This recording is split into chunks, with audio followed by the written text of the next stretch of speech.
आज है 15 मई 2025।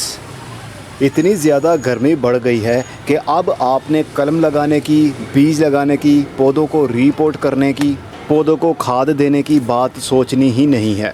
जो पौधे आपके पास पड़े हुए हैं बस उन्हीं को पड़ा रहने दीजिए। अभी कोई पौधा नर्सरी से नया लाइएगा भी नहीं, क्योंकि आपसे वो हिफाजत हो नहीं पाएगी जो नर्सरी वाले करते हैं। नर्सरी पर एक पौधा थोड़ी होता है, बहुत सारे पौधे साथ साथ में ही पड़े होते हैं। तो जब माली लोग पौधों को पाइप से पानी देते हैं तो फिर वहाँ का इन्वायरमेंट थोड़ा सा ठंडा हो जाता है। गर्म जो लू चल रही होती है, लू की गर्म हवा ठंडक में बदल जाती है। तो ठंडक में बदलने के बाद पौधों को वो हवा अच्छी लगने लगती है, जिस वजह से वहाँ पर पौधे हरे भरे ही दिखेंगे आपको। जैसा कि मेरे इस टेरेस पर पौधे हमेशा हरे भरे ही दिखते हैं आपको। और हाँ, मैं ये भी बता दूँ, हमारा दूसरा चैनल जिसका मैं आपको बता रहा था कि व्लॉगिंग वाला चैनल शुरू करने वाला हूँ, वो चैनल पहले से ही था। उसका मैंने नाम चेंज करके सफ़र विद इजहार रख दिया है। उसके ऊपर पहले से भी वीडियोस मौजूद थी, लेकिन आज की वीडियो अगर आपने नहीं देखी जो आज मैंने पब्लिश कर दी है, उस कंटेंट को देख लीजिए। इस टाइप का कंटेंट आपको आने वाले टाइम में मिला करेगा, ताकि आप लोगों के नॉलेज में इजाफा हो। आप लोगों को सोशल मीडिया के ऊपर जो रियलिटी नहीं दिखाई जाती, वो रियलिटी मैं दिखाने के लिए हाजिर हूँ, क्योंकि दिखलावे का कंटेंट बनाना मुझे अच्छा नहीं लगता। तो अगर आपको वो कंटेंट अच्छा लगता है, उस वीडियो का लिंक डिस्क्रिप्शन बॉक्स में मैं डाल रहा हूँ, उसको वॉच कर लीजिए, लाइक कर लीजिए, सब्सक्राइब भी कर लीजिए अगर आप इस टाइप का कंटेंट चाहते हैं आने वाले टाइम में, तो ताकि मेरा और आप लोगों का मेल जोल लंबे अरसे तक चलता रहे खुशी के साथ। आप मेरे पौधों को अपने पौधों के साथ कंपेयर मत किया करें, क्योंकि जितनी हिफाजत मैं करता हूं अपने पौधों की, आप उतनी हिफाजत नहीं कर सकते। आपके पास इतना टाइम नहीं होता। मुझे तो टाइम निकालना ही पड़ता है इनके लिए, क्योंकि मैंने पौधों के ऊपर वीडियोस भी बनानी होती है, इसलिए मुझे ख़ास केयर करनी पड़ती है।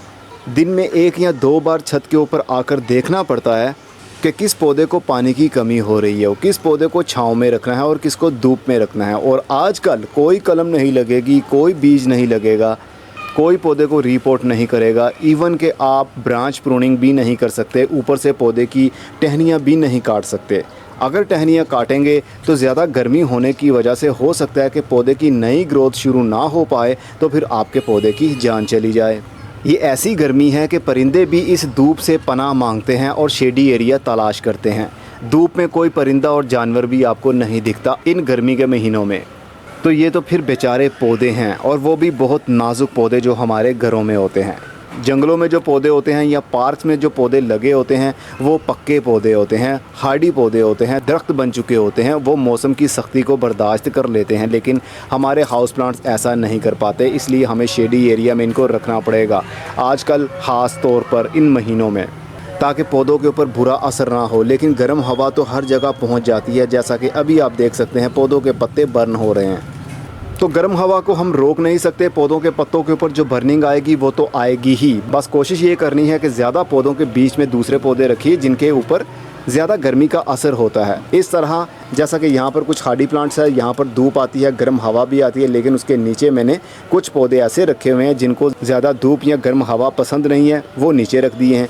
यहाँ पर कुछ ना कुछ तो धूप की कमी और गर्म हवा की कमी हो ही जाती है। और पानी का ख़ास ख्याल रखना है आपने। फिर बता रहा हूँ, कोई खाद नहीं देनी, बस पत्तों की खाद आप दे सकते हैं जो ठंडी खाद होती है, उससे कोई नुकसान नहीं होगा आपके पौधों को, बल्कि फ़ायदा ही होगा। गाय के गोबर की खाद नहीं देनी, किसी किस्म की वर्मी कंपोस्ट नहीं देनी, किसी किस्म का कोई NPK फर्टिलाइज़र नहीं देना, नहीं तो आपके पौधों की जान जा सकती है। क्योंकि हीट बहुत होती है ना, मिट्टी में भी हीट होगी, पानी में भी हीट होगी और खाद की अपनी हीट, तो पौधे हर लिहाज से स्ट्रेस में चले जाएंगे।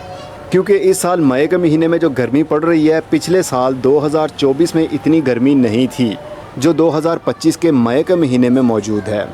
अब मैं चलता हूँ, अगली वीडियो में फिर किसी नई इन्फॉर्मेशन के साथ मिलेंगे। तब तक अपना बहुत सारा ख्याल रखिएगा। खुदा हाफिज़।